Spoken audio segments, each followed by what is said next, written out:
Hello, welcome to the Colors Texas Film Festival.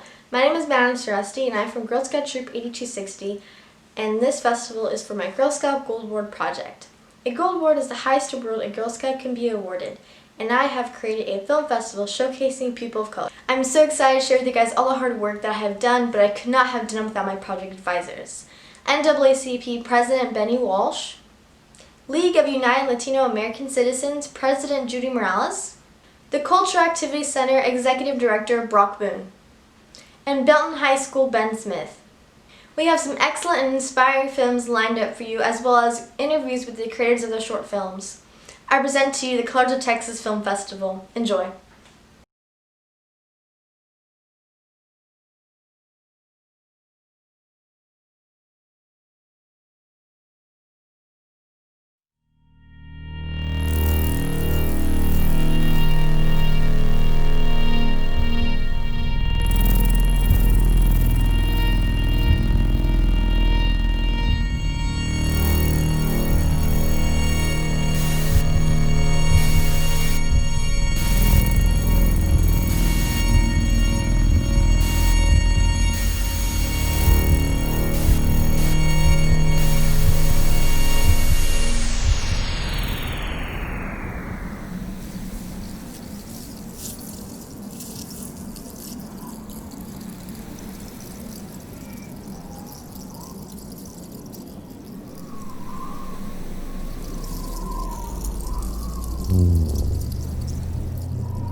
to the College of Texas Film Festival interview.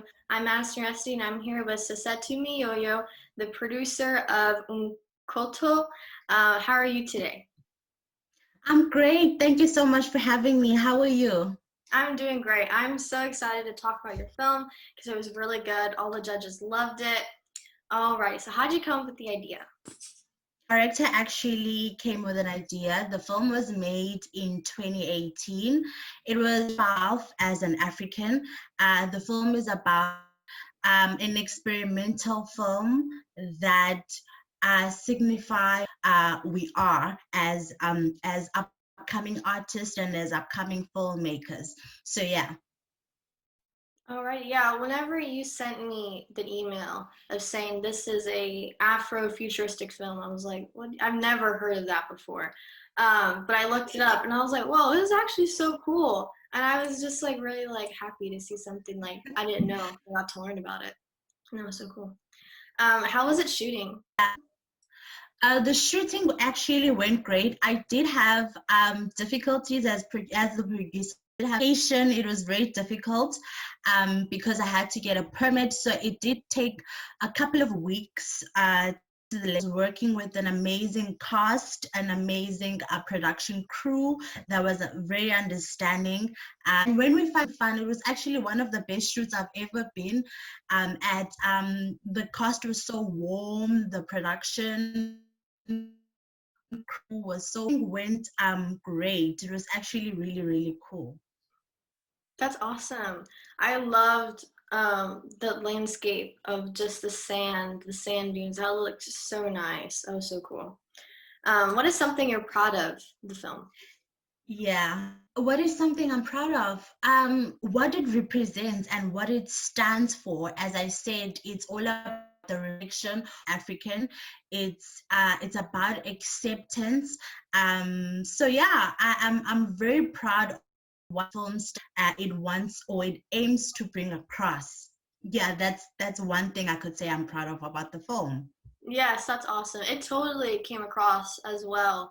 The girl is dropped in there, and then everyone's, looking at themselves in the mirror, and then she finally looks at herself too. And like you said, the acceptance part, that was so cool. I really, really liked the mirror thing, and like everyone's looking, the music. Yes. It was so cool. Alrighty. So what got you interested into film? I grew up wanting to be an actress. So I was like, okay, I am going to study, then I'm going to go to university theater. And when I got here, I did decide to study to take film because, it sort of like links with drama.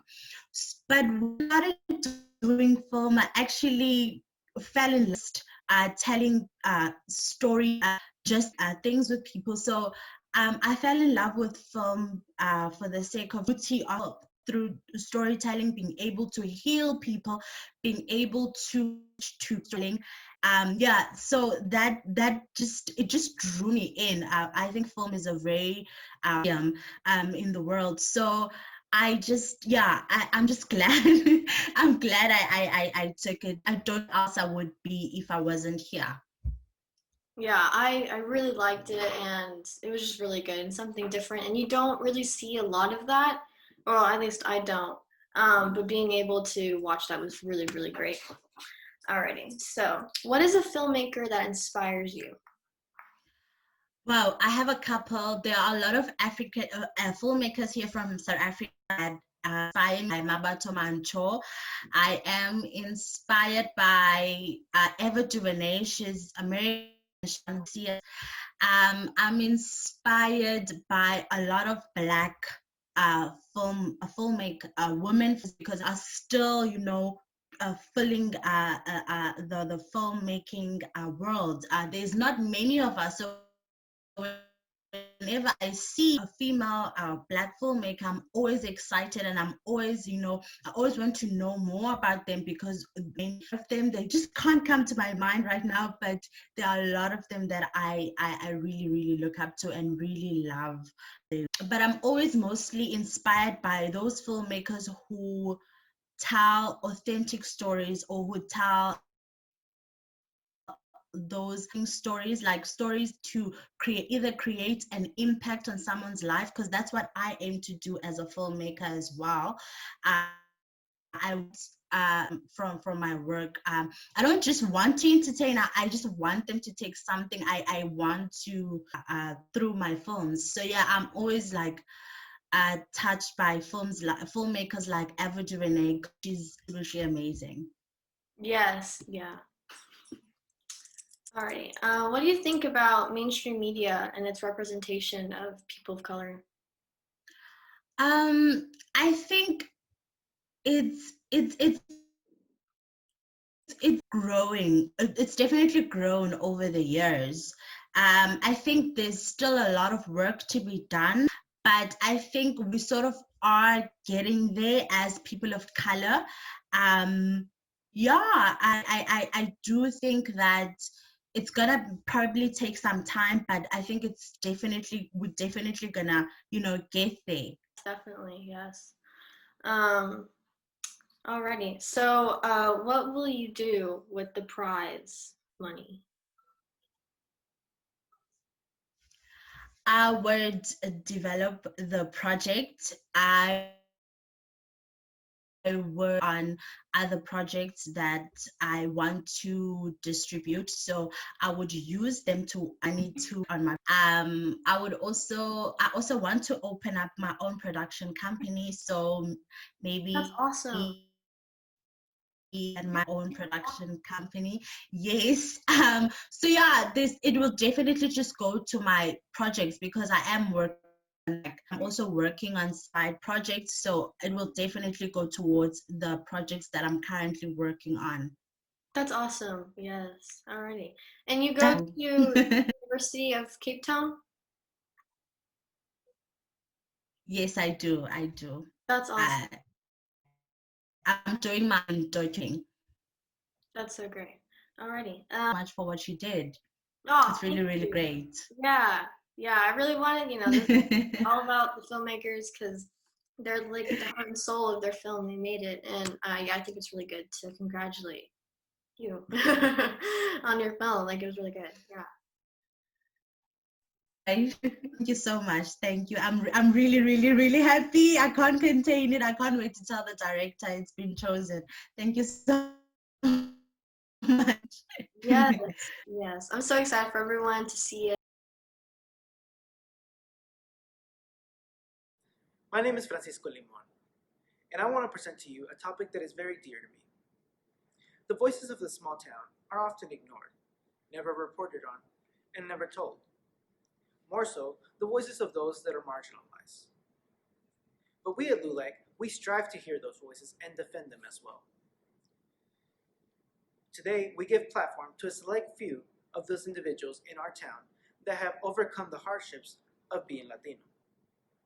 That's why this topic is very dear to me. Escuchemos lo que la gente cuenta. This is Manuel Alanis. Been here in Temple about 20 years. I came here from South Texas. I grew up in the 60s. I grew up in a town called Refugio. It's most people think it's in the valley, but it's not. It's near Corpus Christi, between Corpus and Vitoria, and it's a small town, kind of like Little River. So I had a great school that I went to, but it was back in the era where Hispanics didn't necessarily go to school after high school. Unfortunately, the system wasn't set up to encourage us to go to college or junior college or any kind of education after high school. We were lucky we got to high school. Um, I experienced a lot of, I don't want to say discrimination, but it wasn't necessarily easy growing up in a small town like that. As a Latino. Yeah. We were expected to work in the restaurants. Of course, we did the cotton thing. I found out very quickly that I wasn't made to be a cotton picker. In growing up, I had a few Anglo friends, and they always told me, "Oh, you're different." I didn't feel I was different. I grew up in the barrio. I lived with all You were the. like, what's wrong with me? Yeah, what do you mean I'm different? He says, "Well, you're not like the other Mexicans. You take your books home." Well, yeah, you're supposed to. You have homework, but I was always a conscientious student, and I had, fortunately, parents that made sure that I did my homework and that I got good grades and things like that. So that's what they saw as different. My name is Mary Papillon. I am 41 years old. I am a business office manager for Ludum LLC. We're a general contracting company in Killeen, Texas. I still face issues with language barriers. I'm not a first generation Latino. I'm actually a multi-generation Latino. I think the saying goes that you lose your native language after your second generation. I'm way past that. So growing up, I didn't have a need to learn Spanish, but as I got older, especially with us being general contractors, we work in the construction industry, we do come in contact with a lot of Latino Hispanic workers, and we have some communication barriers with them. You have to not be scared to put yourself out there.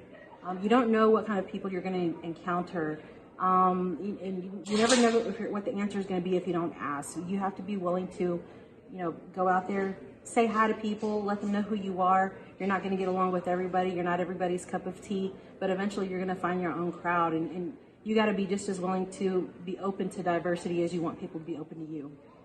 Hey, my name is Joanna Garcia, and I'm with Superior Health Plan. We are one of the Medicaid options for people who receive Medicaid. I grew up in Mexico. I was born and raised in Durango, which is a northern state of Mexico.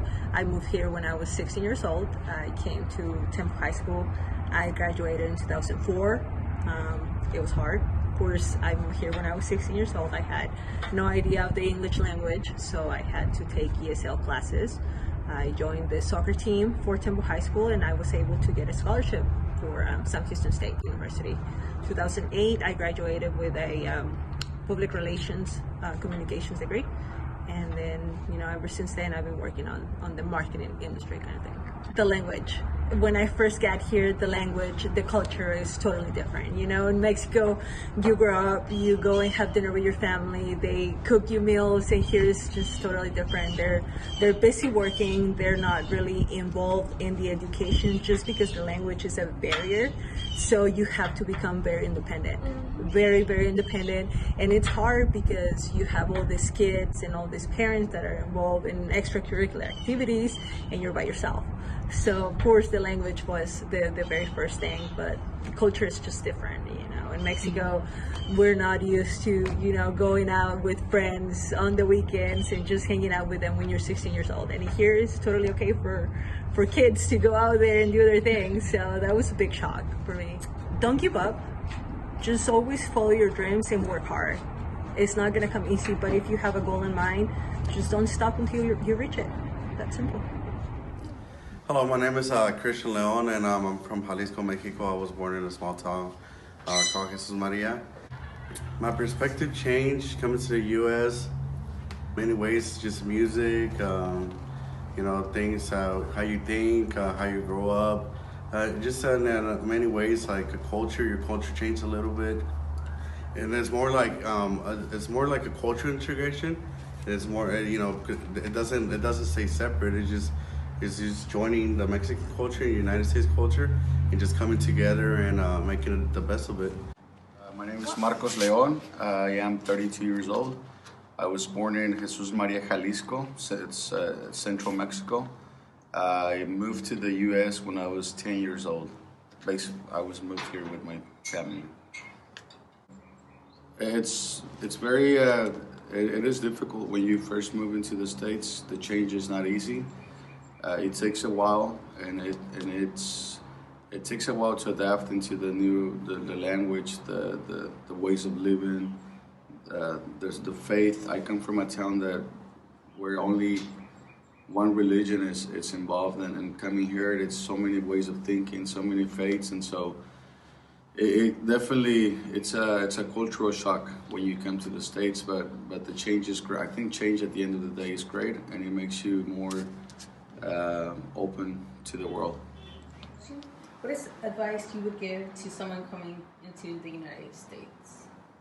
To be patient and to adapt to the country and not ask the country to adapt to them. So basically, you got to know that's going to be a big change, and it's not going to be easy. But once you involved in it and learn the system somehow, you will appreciate the country.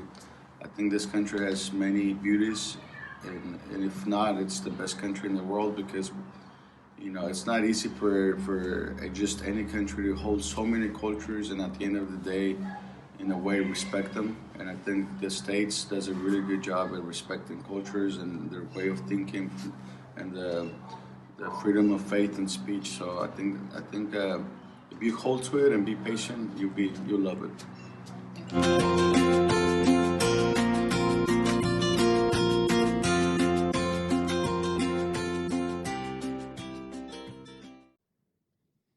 Good. All right, let's cut that. Let's go. Let's go home.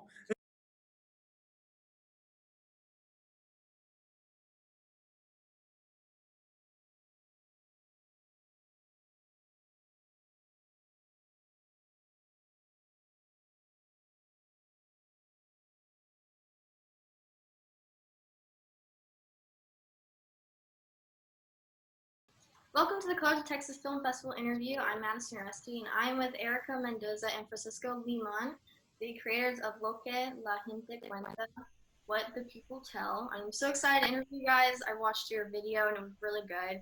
Can you tell me how you guys came up with the idea of interviewing a bunch of people? Well, it started with another project we started last year, and it was about Latino culture and heritage. And our goal was basically filming, interviewing different people in our community about telling us about their struggles growing up, being a first generation college student, how they face school without any guidance, any role models, since they were a first generation college student. And I myself faced the struggle as well. And it's really difficult navigating through that when you don't have a lot of guidance. You have to ask around, see what works with you. And basically, that's um, what the video is about, just people telling us their stories, how they overcame the struggles as being Latino. What should people take away from the video you guys made? Basically, don't give up. It's going to be hard. You'll face some challenges. Um, you can't change people's ideas, thoughts, how they treat you. All you can do is just treat them with kindness, and you just do you. So that it is possible to overcome these obstacles, and it's not all, you're not just doomed to just be uh, on the margins, to be on the outskirts of society, and that you can easily be integrated and mix both cultures and become successful in this country, no matter what, no matter your background.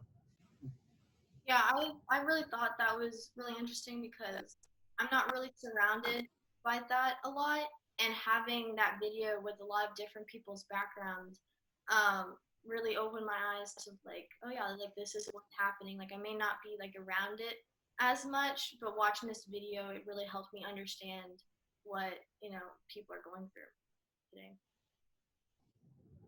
Why should people know about Latino culture and like the heritage of it? Well, it's important. It's part of who you are, part of being Latino. Just like I guess some certain Latinos, depending like how you grew up, you might not see those issues or never face the struggles, which is good. And there are other Latinos that were fortunate that faced discrimination, got racially profiled, and other issues. There's tons of them, but basically that's the takeaway. How can people become Anything more on that? educated and be more aware about Latino heritage and the culture of it? More than anything, exposure. That's the main purpose behind interviewing these people, because you expose to them, you see that they're actually just, normal people, and they're not something foreign to they're not anything foreign that they could fit normally to American society, and that just because they're Latino doesn't mean they should be, they should not be accepted into the society. How will your film, your video, combat the problem of people not being as aware or as educated as Latino heritage? Well, I mean, these are also very important people in the community, business owners that are seen regularly. They have successful businesses, for example, Marcos at the very end of the interview, and Christian as well, his brother. They operate one of the largest chains of Mexican restaurants, and they're well known around the community. So showing their faces and their story, not just no, showing their story behind the faces, shows the community, like, hey, like, these are successful people. They're not so much different than ours. And uh, even though there was a cultural difference and clash, as Marco said at the beginning, he realized, at the end, you just combine both, and you realize that there are a lot of the same similarities, especially here in Texas. You see that a lot of the Mexicans share a lot of similarities with the native Texans, and also that's mostly in part because we all used to be all the same, the same state back in the day. So it just shows, it helps show that off in the movie. How did you guys get into LULAC, the organization? Well, I started a while back when I was in eighth grade. I got recruited for a program that they started from the Adult Council 4971. And it was a program, like a retention to help Latinos not dropping out from high school. And it was a mariachi program, an after school mariachi program. And so every Sunday we would show up to play. And that's how I got to meet Eva and as well Miss Judy. Um, they were like my mentors, and as well other past LULAC members. They were my mentors. And so that's kind of how I got to know them. We became friends, and they were like, hey, you should join LULAC. I think you will like this. You like volunteering, you like helping the community, be involved. And so that's how I got involved. I don't know if you. I didn't get involved with LULAC until my freshman year in college. I really didn't. I had heard of LULAC before, but I just didn't really pay attention to them. But once I started college, I wanted to do more for the community. I wanted to mostly do volunteer work, and here on campus, that's what LULAC helped us do. And we also helped organize fundraisers, and I thought that was very fun. And that's how I got hooked, and I started being part of the LULAC. That's awesome. Questions you right here that you think there should be more representation of minorities in film. I think more than just representation, I think more filmmakers of Spanish, or not Spanish descent, but of minorities should be uh, exposed more, because Hollywood, I feel, is a very more tight knit community of just the same filmmakers, and it's always the same family and who and it's hard to get there when you're not from this country, and it's hard to know. And the very few that do get big are just not, they're just one in a few. There's so many filmmakers uh, that don't ever get shown. I mean, I myself have very few small films that I make, but I never got that push to be a filmmaker because it just wasn't something for Latinos. It was like, you got to know somebody, and it kind of tarnished me for my filmmaker career. But it's uh, something that, that's why I think it should be more encouraged. Like what y'all are doing, the festival, to push more Latinos or more minorities to be the filmmakers, not necessarily be the representation, because the actual representation is going to be the ideas that come from those Latino filmmakers, not just the actors that are playing the roles written by white writers. So we need more minority filmmakers and writers, because that's what's actually going to change the perspective of us, not just seeing us on screen. Totally agree. Yeah. One of my favorite filmmakers, Alfonso Perez, he made this really great film. It's on Netflix, and it's about Mexican heritage, and It's a really amazing film. But you don't see that many films that are directed or that star in or that are about Mexican Latina heritage at all. And if it is, it's not, like you said, it's not well known. Not a lot of people know about it. But yeah, there definitely needs to be more exposure for those types of films to be out there and stuff like that. Growing up, you really didn't see any Latino actors. I didn't like that I could relate, or like, oh, them telling their story and be like, oh, that could be me. So I would say representation does matter, whether it's in front of the screen, behind the screen, and it's important to get basically Latino stories out there, not just shown as like, oh, Latinos are thugs or they're this, just playing stereotypical roles.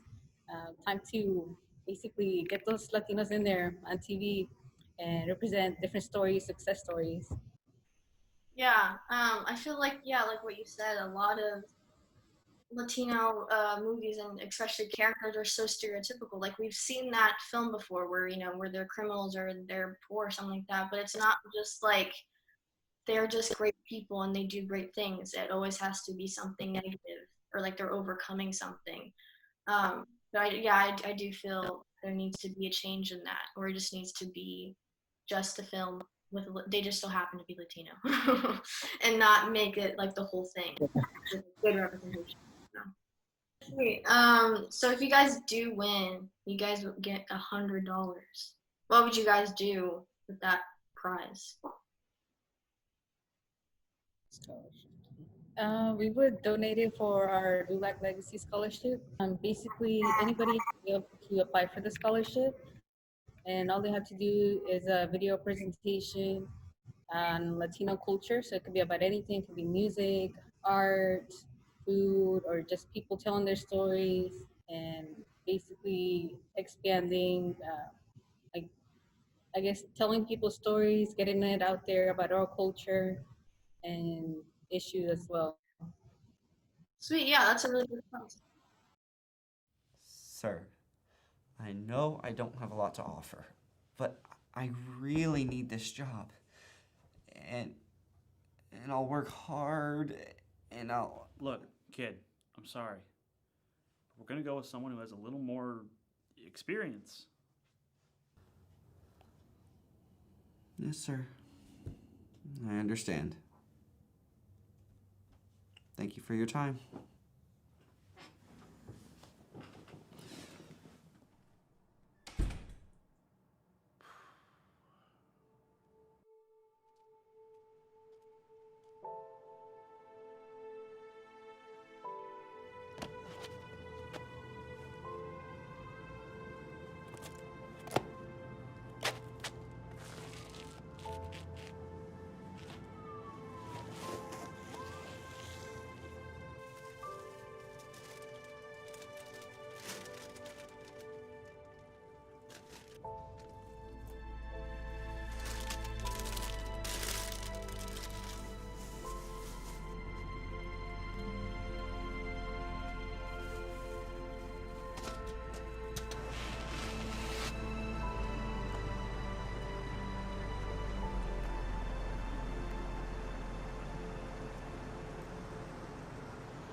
I'm getting complaints. Hector, 45 minutes to cook one order of chicken Alfredo?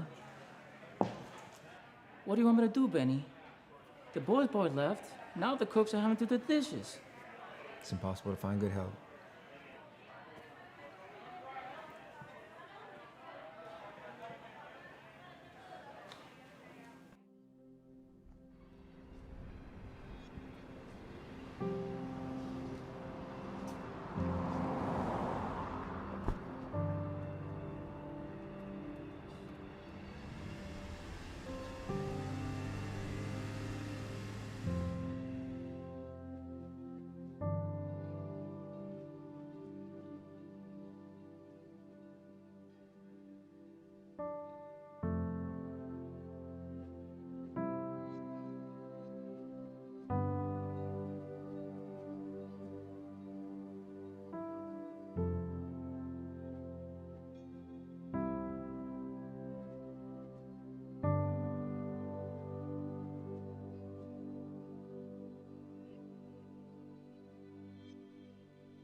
Hector, there's no sauce on the spaghetti. You can't have spaghetti without the spaghetti sauce? Well, look at the plates are clean. I'm not serving these like this. Fine, I'll be right back. Taking a photo.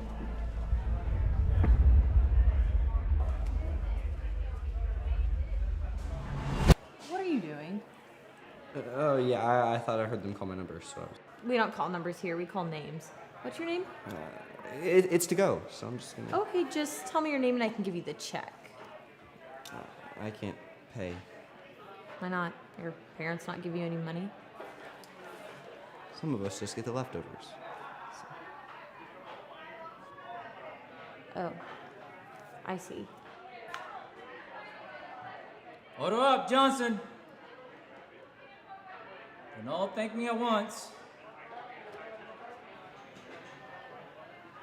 Come with me.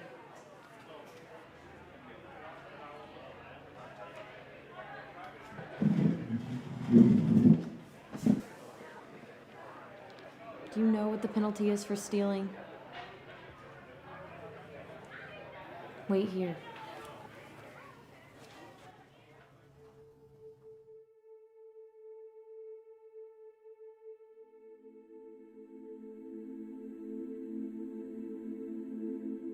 Where are you going? It's fresh. We had some food left over. Thank you.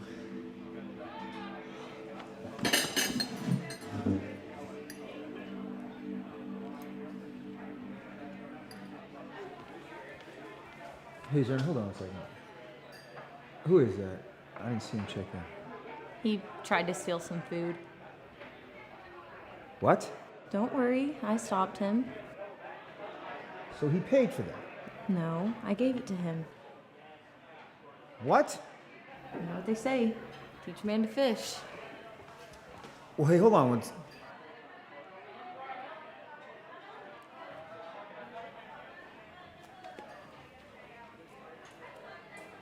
slow down, kid. You don't have any leftovers. I'm Benny.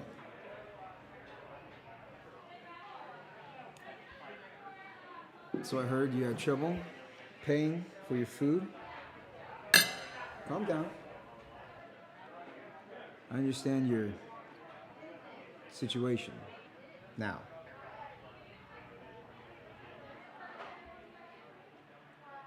Say, you any good at washing dishes? Because we could really use some help in this kitchen.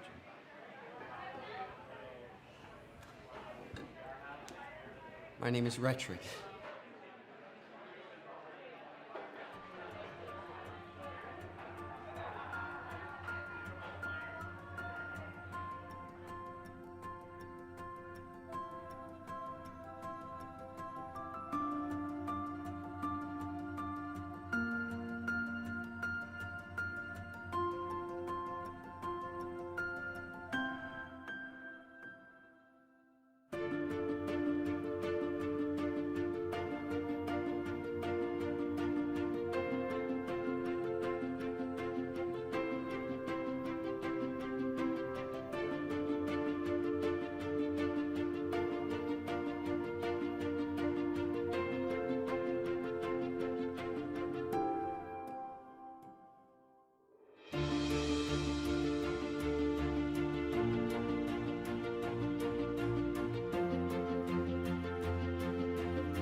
Hi, welcome to the Colors of Texas Film Festival interview. My name is Madison, and I'm here with Aaron Shorts, the director of Leftovers. How are you?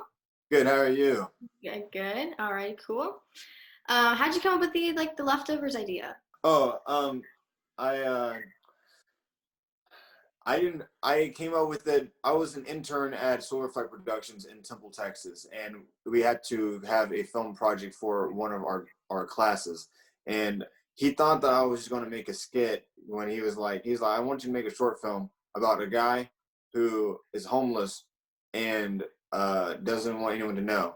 And he told me in his mind that he just thought it was going to be a script, like a little skit thing that I would do, and to show my showcasing like my talent.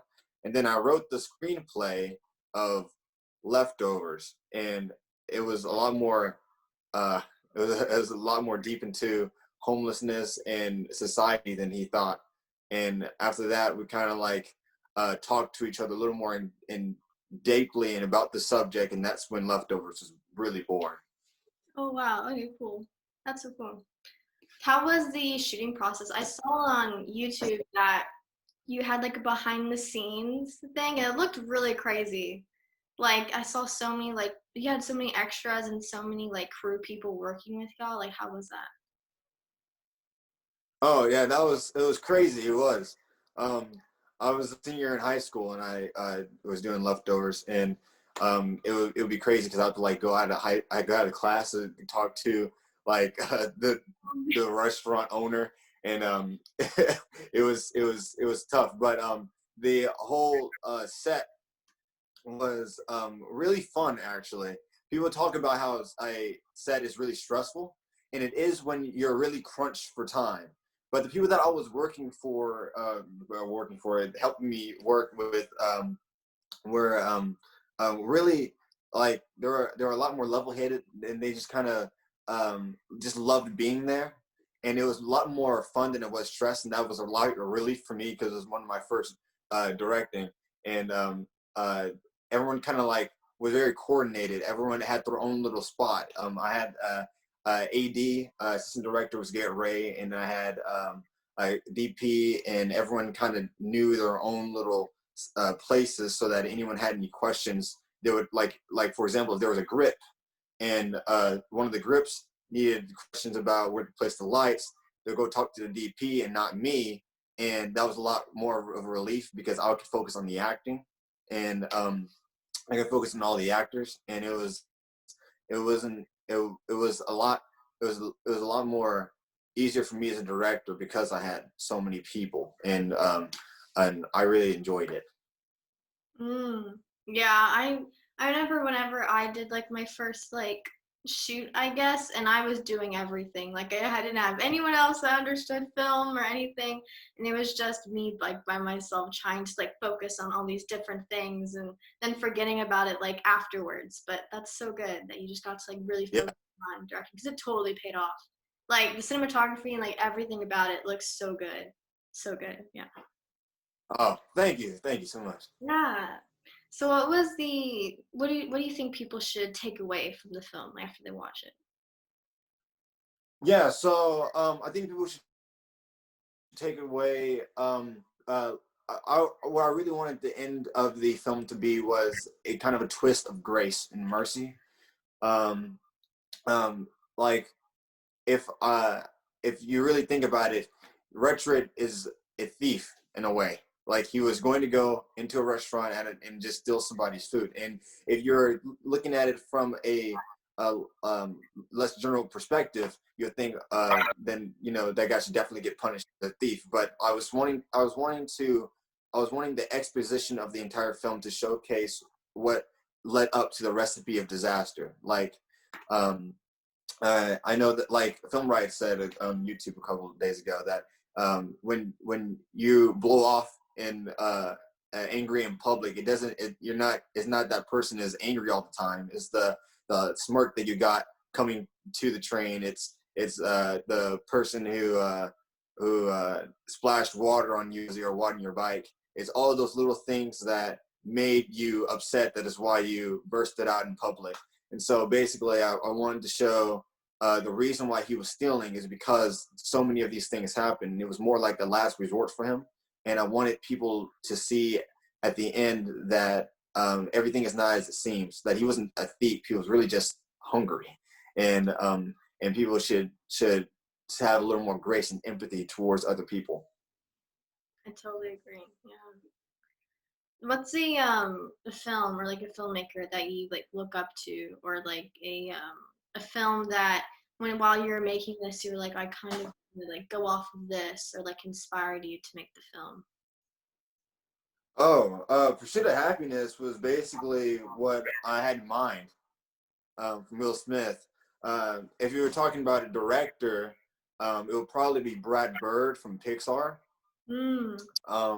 He made a lot of the Ratatouille Incredibles things, and I just like the way that he thinks about his art. I remember in one of the interviews, he said that I like making movies, and I like making movies that I like, and I hope that other people like it. That's it. And it's so simple. Like he just creates things that he enjoys, and he hopes that other people like it. He doesn't write to impress others, and that's what I kind of wanted to do as well. I totally agree. Yeah, with like Hollywood and stuff, just like popping out movies just because of money and stuff like that. But there are like a select few directors that really do their craft because they like to do just to make films, and it's not about the money, it's just because they like to do it. Yeah, totally agree. Exactly. Alrighty. Do you think mainstream media has a good representation of people of color in the film industry?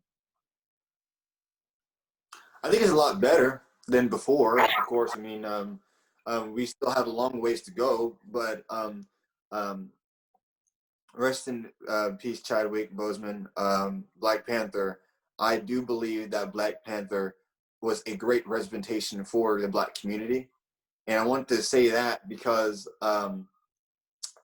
before Black Panther, you could look up on Google and you can look up Google all iconic characters, and there will be one, if not any, Black people in Google for iconic characters. There'll either be like Iron Man, Batman, The Godfather, and things like that. Mm-hmm. And until Black Panther came out, and that was like a revolution in a way. And I do believe that people are aiming in mainstream now to incorporate more Black people and or people of color, people that are not just Black, but also Lin-Miranda, for instance, Hamilton. Not only does he incorporate Blacks, but also Latinos and other minorities that are set apart from the mainstream or white majority, and I love that so much. Yeah, I totally agree. Yeah. How can people help that like fight the equality issue in the film industry? I think casting is a big issue. I can go back to Miranda, for instance, because if you know, the musical Hamilton is about about the American Revolution, which is all white people. And if you're going to make a rap musical based on American Revolution, it will be kind of daunting not to have the Black people in which created hip hop. And so he incorporated a lot of different diversities in his play, and that was a stepping stone to not just musicals but to the genre of entertainment itself. Someone said that Lynn says someone emailed him, a filmmaker emailed him and said that you have just I have just restarted my casting because of you, and I'm starting to look for more diverse actors for my film because of the diversity in your play. And I think that was totally inspiring. I think that, like for example, me, I don't have the ability to audition whoever I want for filmmaking. It's mostly I do my auditions through Facebook, and whoever starts to auditions, and I'm not in any way able to just pick and choose just dramatically because I have like hundreds of thousands of dollars. But Disney, for example, or any of the bigger industries, they have the ability to choose and pick what kind of diversity they want, or how much diversity they want in a feature. And I think that we should gradually, we definitely get to a place where we are casting the diversity and thinking about it a lot more than usual. And it's coming together better. I mean, we don't have as many tokens as usual, but we are getting better at that. Yeah. Yeah, I totally agree. I'm more into like the horror scene, I guess, of film. Um, and there's always that stereotypical, at least in like older movies now, where like the black person dies first in horror movies, or like they're never the main character. But I love Yeah. that I forgot his name, the director of Get Out, Jordan Peele, that's his name. How he's now Yeah. Get Out. incorporating mainly black cast, mainly black actors in their film, because there really isn't any like black movies that are like just for them, and I think it's really really great and something that we should have more of. Alrighty, so if you won, what would you do with the prize? Project right now, called "If I Work Now," about a girl named Olivia who has a mindset of work now, fun later, and it's about a 13-minute short, and we're about to start production in October.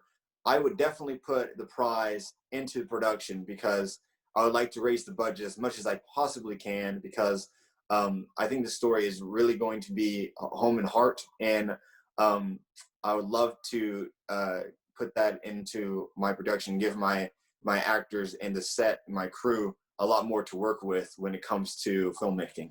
That's awesome. I say that this right now is a great stepping stone to diversity and putting giving others a voice.